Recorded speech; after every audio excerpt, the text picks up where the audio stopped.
Blog channel. কেমন আছো সবাই? আশা করি ভালো আছো, আমিও ভালো আছি। তো সকাল সকাল তোমাদের কাছে একটা নতুন ব্লগ নিয়ে চলে এসেছি, আবারও একটা সানডেতে। আজকে হচ্ছে সানডে, তো একটা নতুন ব্লগ নিয়ে তোমাদের কাছে চলে এসেছি। আশা করি আজকের দিনটা দেখতে তোমাদের ভালো লাগবে। চলো তাহলে আজকের দিনটাকে স্টার্ট করি। দুজনেই সকালে তাড়াতাড়ি উঠে গেছিলাম এবং সকালে তাড়াতাড়ি উঠে গিয়ে আমি চাও বসিয়ে দিয়েছি। চা প্রায় রেডি হয়ে গেছে। আজকে রান্না বান্না আমিই করব, ঘরের কিছু কাজ রয়েছে, কাজগুলো আগে করে নিয়ে তারপরে রান্না স্টার্ট করব। আর সৌমু বাজারে চলে গেছে। সৌমু বললাম যে একটু বাজার করে নিয়ে আয় আজকে। তো প্রত্যেকদিন মাছ খাওয়া হয়, মাংসটাও রেগুলার বেসিস খাওয়া হয়, সেরকম ডিমটা খাওয়া হয় না। তো আজকে ভাবলাম একটু ডিমের কারি করি, আর একটুখানি ছোটো মাছ যেগুলো হয় সেগুলো ভাজা হবে, আর দেখি কিছু একটা তরকারি করবো, সেরকমই প্ল্যান রয়েছে আজকে। তো তার আগে ঘরের যে কাজগুলো রয়েছে সেগুলো আগে কমপ্লিট করে নিই, তারপরে রান্না করব, ব্যাস এটুকুই। মতো বেরিয়ে গেছে বাজার করতে। তো আমি এই ফাঁকে একটুখানি আলু কেটে নিয়ে বসিয়ে দিলাম আলু ভাজা করার জন্য। তো সকালে একটুখানি আলু ভাজা বানিয়ে নিচ্ছি টিফিনের জন্য, আর ওকে একটুখানি শসা আর মিষ্টিও আনতে বলেছিলাম, ওটাই খাওয়া হবে আজকে মুড়ি দিয়ে। তো মুড়িটা সেরকমভাবে খাওয়া হয় না, যেহেতু অফিসে থাকি, সকালটায় ওটস খেয়ে আমাদের টাইম চলে যায় টিফিন। তো সেই জন্য আজকে ভাবলাম একটু মুড়ি খাবো, কারণ মুড়ি আমার খুব ভালো লাগে খেতে, আলু ভাজা সব কিছু মাখিয়ে টাকিয়ে। ও বাজারে ব্যাগ নিয়ে যেতে ভুলে গেছিলো, তো আমারও লাস্ট মোমেন্টে মনে ছিল না যে ও ব্যাগ নিয়ে যায়নি। ও মাঝ রাস্তায় গিয়ে আমাকে ফোন করেছে, বলছে ব্যাগ নিয়ে আসতে ভুলে গেছি। তো সমস্তটা প্যাকেটে করে নিয়ে এসেছে, দু হাত পুরো ভর্তি হয়ে গেছিলো ওর। তো ওই যে আর হাত ছিল না যে কেউ অন্য জিনিস বলে। দেখো ওয়ালেটটা ও পকেটে ভরতে পারেনি, কারণ দুটো হাত পুরো ভর্তি ছিল, তো সেরকম কোনো সুযোগ ছিল না, তাই ওয়ালেটটাও হাতে করে নিয়ে এসেছে। কিছু ফল আনতেও বলেছিলাম, কারণ ফল শেষ হয়ে গেছিলো, সেরকম আর ফল ছিল না। তো সেই জন্য আগের দিনই শেষ হয়ে গেছে। তো ওকে বললাম যে কি আগের দিন আর না কিনে, টাইমও ছিল না, তো কালকেই নিয়ে আসিস, মানে আজকে রবিবারেই নিয়ে আসিস। তো সেই জন্য সমস্ত ফলও কিনে নিয়ে চলে এসেছে। তো এই যে আঙুর এনেছিল, তারপরে কিছু আপেল, কলা, শশা, মানে সব কিছুই নিয়ে এসেছিলো। তো এই যে দেখো সকালে টিফিন রেডি, আমি শশাগুলো কেটে নিচ্ছি, আলু ভাজাও রেডি হয়ে গেছে আমার, মুড়ি নিয়েও বসে পড়েছি। আর সৌমু মিষ্টি এনেছিল, পান্তুয়া, রসগোল্লা, সেটা নিয়ে সব নিয়ে এখন টিফিনটা করে নেবো, দিয়ে তারপরে লাঞ্চের জন্য রেডি হতে হবে। লাঞ্চে কী কী হবে। এখন আমি চলে এসেছি ব্যালকানিতে আমি ভাবলাম একটু গাছে জল দিয়ে দিই, কারণ যা গরম পড়ছে, যা রোদ পড়ছে, ব্যালকানিতে ভালোই রোদ পড়ে। তো গাছগুলো প্রায় শুকিয়ে যাচ্ছে, মেনটেন করা ভীষণ চাপ, কারণ রোজ তো আমরা থাকি না, এবার দুপুরের দিকে জলও দিতে পারি না। তো আজকে যেহেতু আছি, এই জন্য ভাবলাম যে গাছগুলোতে একটুখানি জল দিয়ে নিই। আর সৌম্য মাঝে মধ্যে একটুখানি সার রেডি করে দেয়, তো ওই জন্য গাছগুলো অনেক বড়ও হয়ে গেছে। তো এখন ভাবলাম একটুখানি জল দিই। তো এই যে এখানে দেখো আম কেটে রেখে দিয়েছি আমের চাটনির জন্য, আর এখানে মাছও এনেছে, ও 500 মতো মাছ এনেছিল। তো এত মাছ তো লাগবে না, তো কিছুটা মাছ রেখে দিতে হবে। তো তার আগে জলে পরিষ্কার করে ধুয়ে নেব। আর মাছগুলো একদম ফ্রেশ ছিল, তো ছোটো মাছ দিয়ে ভাবলাম কিছু ঝোল করব, মানে একটুখানি বেগুন, আলু, সব দিয়ে। তো তার আগে আমি চাটনিটা বসিয়ে দিয়েছি, কারণ চাটনিটা আগে হয়ে গেলে আমার দুটো কড়াই ফাঁকা হয়ে যাবে। তো তারপরে একটাতে ডিমের কারি হবে আর একটাতে মাছের ঝোল হবে। তো সেরকম প্ল্যান করে করেছিলাম। তো চাটনি তো রেডি হয়ে গেছে, আর মাছগুলোকেও এখন একটুখানি লবণ, হলুদ আর লঙ্কা গুঁড়ো দিয়ে ভালো করে মাখিয়ে হালকা করে একদম একটুখানি ভেজে নেব। দিয়ে তারপরে দুটো গ্রেভি করে সব মাছগুলোকে আগে ফ্রাই করে নেব। তো এইদিকে ভাতও বসিয়ে দিয়েছিলাম, ভাত হচ্ছিল। আর বাকি যে মাছটা আছে সেটা কন্টেনারে ভরে রাখবো, কারণ এটা রাত্রে হবে, পুরোটা এখন লাগবে না। তো সেই জন্য। আর সৌম্য বলেছিল একটুখানি ডিমের অমলেট করে গ্রেভি খাবে, মানে ডিমের যে কারিটা হবে। তো আমার জন্য সেদ্ধ করছিলাম আমি ডিম, আর ওর জন্য অমলেট হচ্ছিল। তো দুটো মিলিয়ে ডিমের গ্রেভি হবে। আর আমি মাছের তরকারিটাও রেডি করছিলাম। তো এটা কাকিমার কাছে শিখেছিলাম একদম হালকা, একদম লাইটভাবে রান্না করতে, কারণ আমাদের দুজনেরই ফ্যাটি লিভার রয়েছে। তো সেই জন্য যে কটা দিন বাড়িতে থাকি সে কটা দিন একদম হালকা খাই, রাত্রেও হালকা খাই, কিন্তু মাঝে মধ্যে বাইরে খাওয়া হয়ে যায়, তো তখন একটুখানি রিচ খাওয়া হয়ে যায়। আর মাংস করলে তখন একটুখানি রিচ খায়। তো আদারওয়াইজ আমাদের একদম হালকা রান্নাই হয়। তো সেই জন্য একটুখানি বেগুন, আলু সব দিয়েই ঝোল করছিলাম। তো বেগুন, আলুটাকে হালকা করে ভেজে একটুখানি জিরে গুঁড়ো, আদা বাটা দিয়ে রান্না হবে। আর এটাতে আমি কোনো রকম করে লঙ্কা গুঁড়ো ইউজ করিনি, নর্মাল একটুখানি হলুদ আর লবণ দিয়ে ইউজ করেছিলাম, কারণ লঙ্কা গুঁড়োর মধ্যে কালার এসে গেছিলো, মনে হচ্ছিলো যেন লঙ্কা গুঁড়ো দিয়েছি, বাট না, টমেটো দেওয়ার কারণেই এরকম কালার এসেছিলো। আর একদম হালকা তেলে করেছিলাম।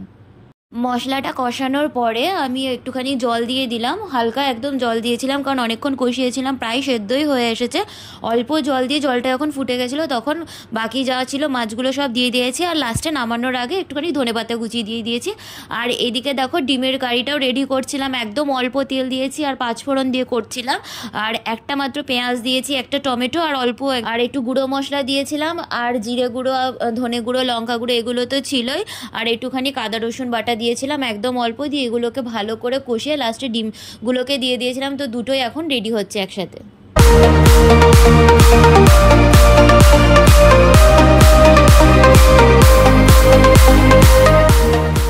রান্না তো প্রায় হয়ে এসেছে, সৌম্য স্নানও হয়ে গেছে, এবার খেতে দিয়ে দেবো কারণ অনেকটা বেলা হয়ে গেছে, এবার খেয়ে নেব। তো এই যে সারা দিনটা কাজ করতে করতেই টাইম কেটে যায়, কখন বুঝতে পারি না একটা দিন। তো এই যে খাবার দেখো সব রেডি হয়ে গেছে, ডিমের কারি, মাছের ঝোল, চাটনি সব রেডি হয়ে গেছে। আর আমি একটুখানি মাছ ভেজেও রেখে দিয়েছিলাম, তো সেগুলো এখন একটু একটু করে পরিবেশন করে এবার খেয়ে নেব।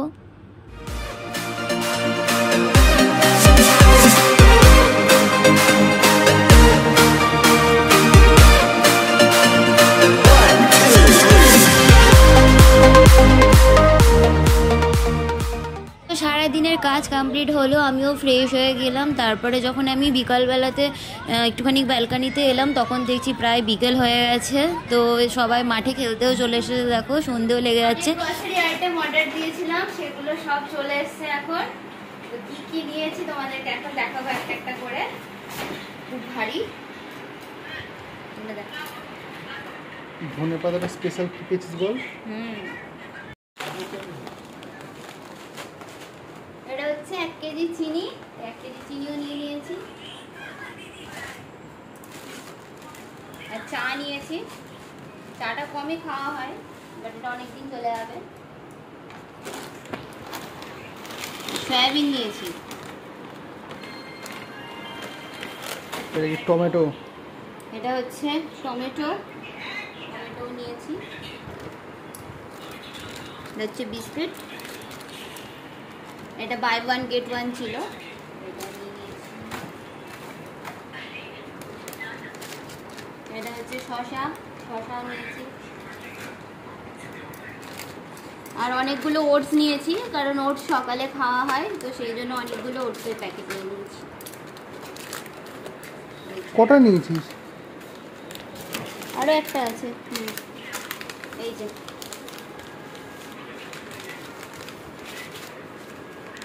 মশালা ওটস। কি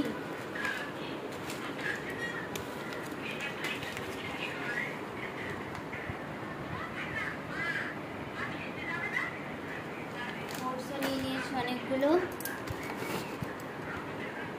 ধারা কাচ্চি ঘানি মাস্টার্ড অয়েল নিয়ে নিয়েছি, মাস্টার্ড অয়েল। আর এটা হচ্ছে জিরে গুঁড়ো 2 প্যাকেট নিয়েছি। জিরে গুঁড়ো একদম শেষ হয়ে গেছিলো, তো এটা হচ্ছে হলুদ গুঁড়ো নিয়েছি। আর এখানে হচ্ছে ডিশ ওয়াশ, এই যে এটা বাই 1 get 1 ছিল ডিশ ওয়াশটা, তো ওটাও নিয়েছি।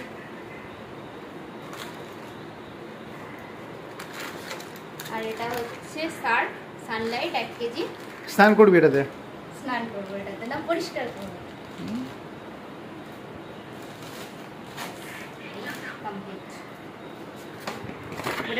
আর ব্যাগগুলো খাও। ব্যাগগুলো এবার ডাস্টবিন করে নিতে হবে। অনেকগুলো আইটেম আছে। ধনে পাতাটা বল। ধনে পাতাটা বলিনি, অনেকটা ধনে পাতা এসছে। ক টাকায়? 1 টাকায়। এই ধনে পাতাটা পুরোটা অফার প্রাইস ছিল, তো এটা 1 টাকায়। একটা মানুষের হাত লাগলো না। তো এই যে ধনে পাতাটা আমি পেয়েছি 1 টাকায় 1 বাঞ্চ, কারণ এটা একদম অফার প্রাইস ছিল। তো এত টাকার ওপরে নিলে এটা ছিল, তো সেই রকমই অ্যামাউন্টের আমাদের হয়ে গেছিলো, তো সেটা পেয়ে গেছি। আর টমেটো নিয়েছিলাম, শসা নিয়েছিলাম, সব কিছুই নিয়ে নিয়েছি। আর গ্রসারির আইটেম প্রায় শেষ হয়ে এসেছিলো, তো অনেক কিছু অর্ডার দিয়েছিলাম। তো সেই জন্য এবার আমি ভেবেছিলাম কি বলো তো, যে বাইরে গিয়ে হয়তো নেব, কারণ আমি ভেবেছিলাম যে একটুখানি শিয়ালদা যাব। তো শিয়ালদা থেকে ওখানে যে রিলায়েন্স স্মার্ট আছে, তো সেখান থেকে কেনার প্ল্যান ছিল, তো সেটা হলো না কারণ কি অনেকটা লেট হয়ে গেছিলো সারাদিন কাজ করতে করতে, আর এনার্জিও ছিল না বেরোনোর, তো সেই জন্য আর বেরোলাম না। তো ওই জন্য বাড়িতেই জেপ্টো থেকে অর্ডার দিয়ে দিলাম, তো জেপ্টো সমস্ত কিছু চলে এসেছে। আর এগুলো অফার প্রাইস থাকে, তো জিনিসগুলো খুব ভালোই আসে। আজকের দিনটা তাহলে এভাবেই কমপ্লিট হলো। দেখা হচ্ছে আবার নেক্সট ভিডিওতে। আমার চ্যানেলটি যদি ভালো লাগে তাহলে একটা লাইক, শেয়ার আর সাবস্ক্রাইব করে দিও। চলো তাহলে সকলকে গুড নাইট, টাটা।